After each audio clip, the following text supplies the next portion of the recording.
Hey everyone, in today's tutorial, I'm going to show you two simple ways to find your Wi-Fi password on your PC. Whether you need it for another device or just forgot it, you'll be able to retrieve it in minutes. No software needed. Let's get started.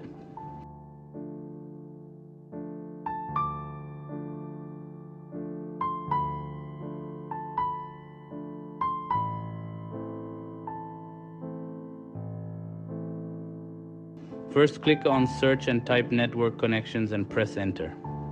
Now, click on the Wi-Fi network you're connected to, then click Wireless Properties. In the next window, go to the Security tab, where you'll see an option to show characters. Once you click that, your Wi-Fi password will be revealed. The second method requires the command prompt. Let me show you how to retrieve all saved Wi-Fi passwords for networks you've connected to in the past. First, search for Run and type CMD and press Enter. Then, type the following command: netch VLAN show profiles. This will display all the networks your PC has connected to. Next, to view the password for a specific network, use this command: netch VLAN show profile, name, network name, key clear.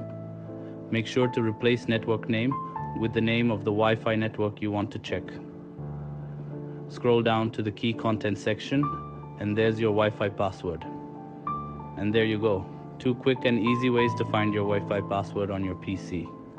Whether you prefer using the network settings or the command prompt, you're all set to recover your passwords in no time. If you found this video helpful, don't forget to hit the like button, subscribe for more tutorials, and leave a comment if you have any questions. See you next time.